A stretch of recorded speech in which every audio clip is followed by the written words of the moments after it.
you have done enough to make us grateful to you forever. I did it because I like chimpanzees best of all names. And you, the best of all chimpanzees.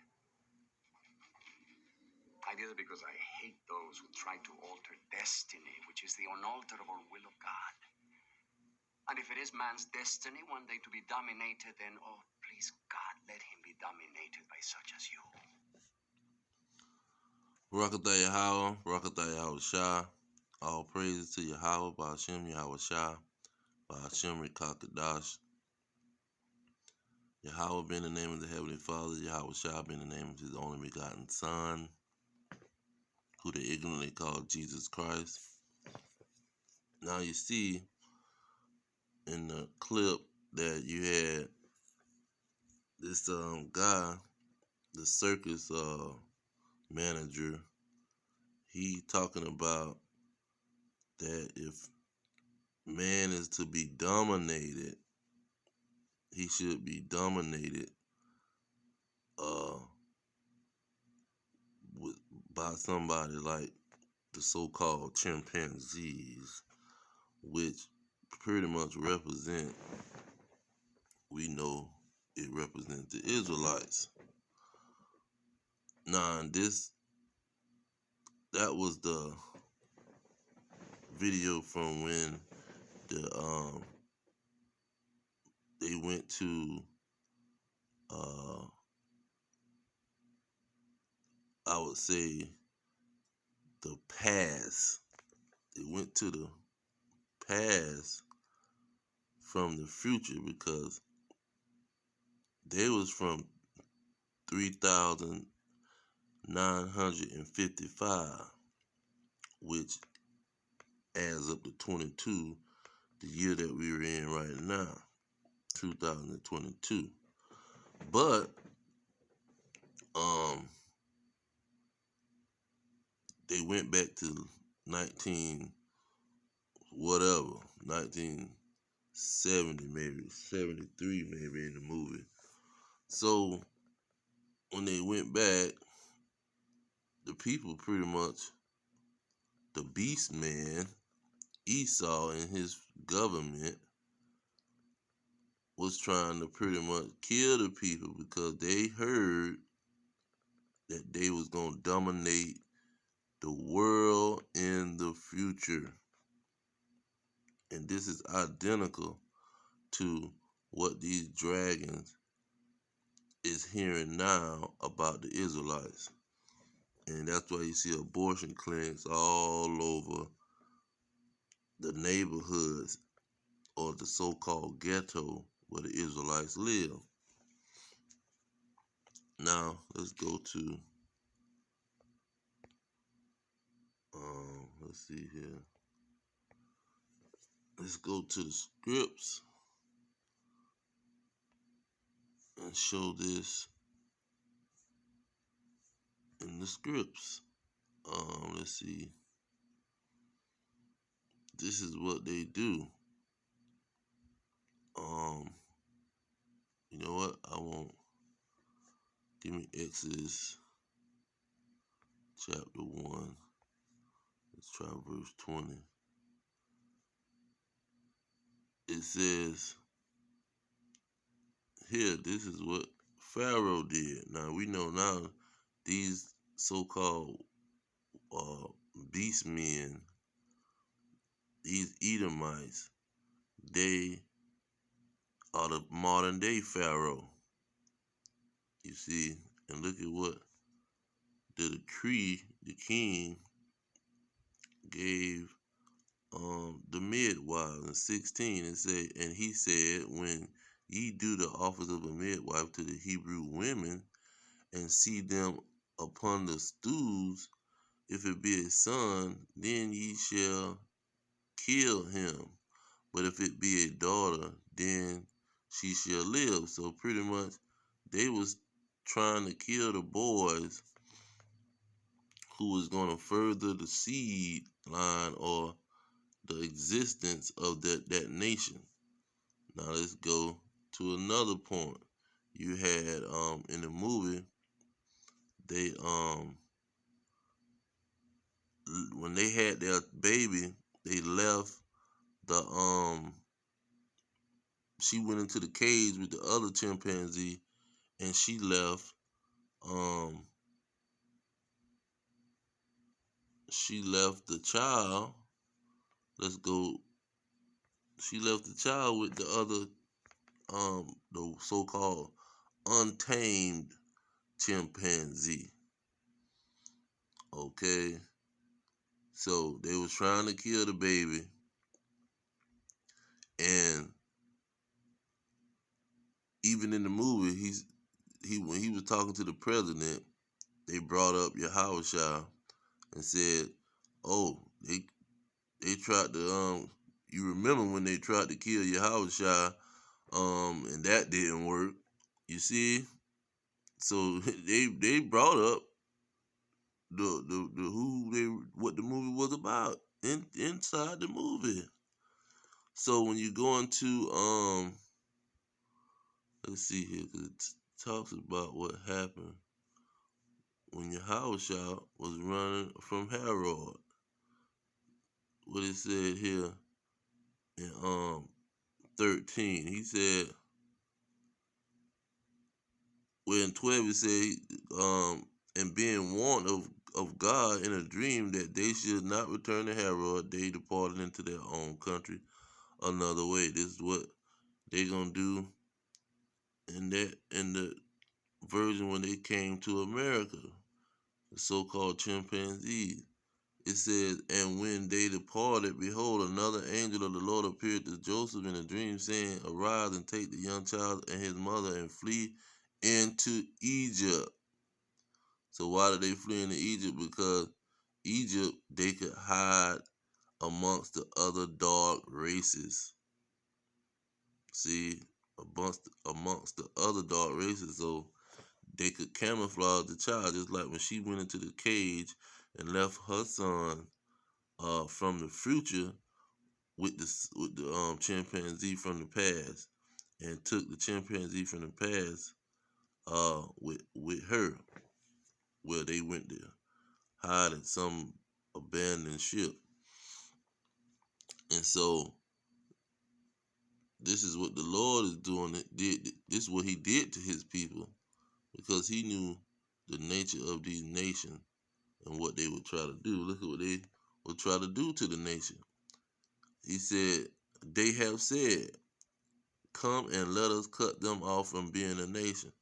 Now, let's see what he did.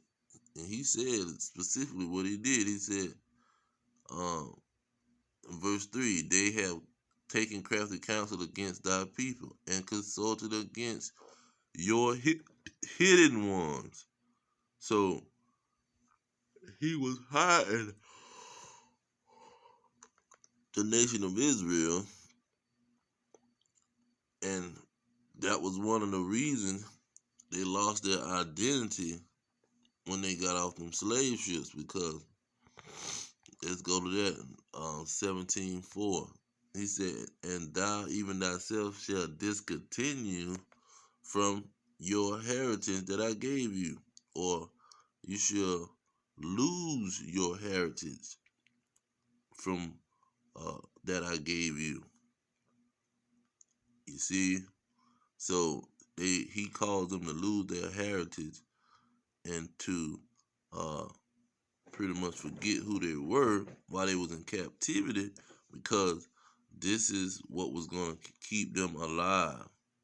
Because especially with these dragons, they knew, but only the elite knew. Only a certain ones in the elite class knew about who the real Israelites was, and so they preserved our life. But if all of these slave masters and other nations knew that we were the children of Israel, they would have tried to come get crafty counsel. Let's go to Psalm. This is well known. It said, why do the heathen rage and the people imagine a vain thing? Verse 2, the kings of the earth set themselves, and their rulers take counsel together against the Lord and against his anointed one. See, so he had to hide the nation of Israel and let them lose their identity so they can so he can preserve the nation. Let's see, 2:30, I think. Baruch 2:30. It said, "For I knew that they would not hear me because it is a stiff-necked people, but in the land of their captivity they shall remember themselves." So while they're in captivity, at the end of their captivity, they was gonna remember themselves, meaning they was gonna realize that they were the children of Israel, and that's what Hosea is talking about. Hosea chapter 1 verse 10. It say, yet the number of the children of Israel shall be as the sand of the sea, which cannot be measured nor numbered. And it shall come to pass that in the place, see, the place of their captivity, where it is said unto them, ye are not my people, there in that captivity it shall be said unto them, ye are the sons of the living God of Israel. You see? And so this is the situation when it comes to what's going on in the world. And see, and they wrote that movie in 1963 where you had this so-called French guy. He wanted to make a movie, and in French they don't have a different word for ape and monkey. Ape and monkey is the same word. It don't have, like America got multiple words for the certain thing, but in French, ape and monkey only have one. It's only one word that represents both of those names. So he pretty much wrote, when he wrote his book, he pretty much wrote the Planet of the Monkeys. But they, for English and in America, knowing that what they used to call the people, that's why they made that. But they tell you the truth in these movies, man.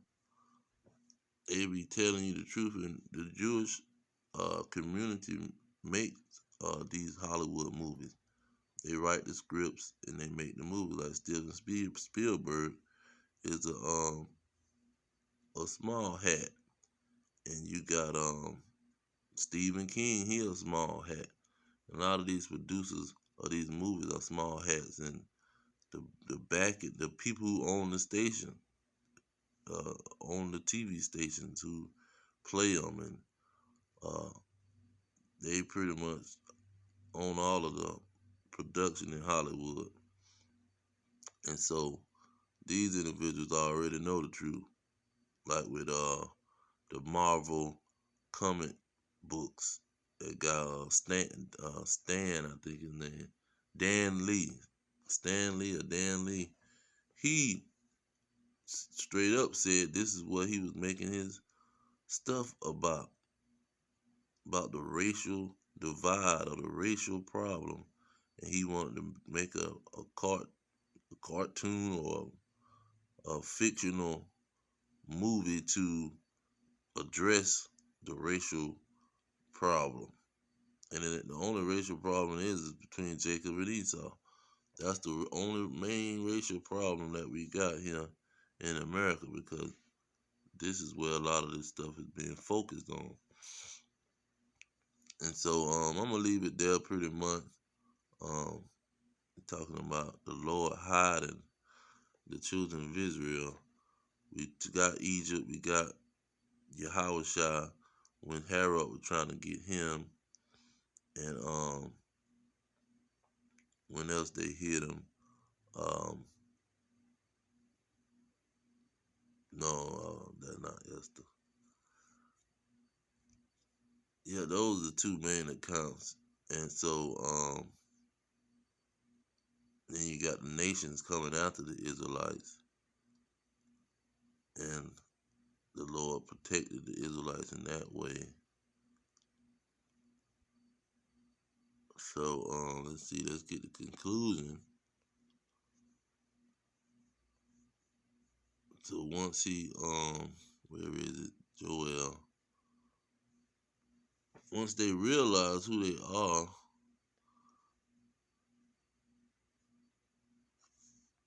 this is what's gonna happen to them, to the Israelites. He said, "Behold, I will raise them out of the place where ye have sold them, and will return your recompense upon your head." Okay, verse 8. He said, "Oh, uh, wrong one." He said, I will sell your sons and your daughters into the hand of the children of Judah, and they shall sell them to the Sabaeans, to a people far off, for the Lord has spoken it. So this is the domination that these people is realizing, that they uh finna have the Israelites dominating them and selling them as slaves, selling their sons and their daughters as slaves to other nations. You see, they know the prophecy. That's why in the first Planet of the Apes, they pulled out the scroll. They said, "Pull out the scroll, 20 verse 6, and read it for them." And then it talked about the beast man. He's a harbinger of death. You see, he lust and desire to kill. And that's certified Esau, the nation of Edom. That's Deuteronomy 28:49, or 28:49 and 50, where it say he gonna send a nation of fierce continents who would not regard the person of old nor the young. See, there was a fierce nation, a foolish nation that was gonna come and terrorize pretty much the children of Israel and put them into captivity. So they knew the prophecy, and they even put that into the movie. So I'm gonna leave it there. All praise to Yahweh, by Hashem, Yahweh Shah, by Hashem and Kakadash. Double honors to the elders pushing the truth. Peace to the elect worldwide. Our kingdom is at hand. Shalom.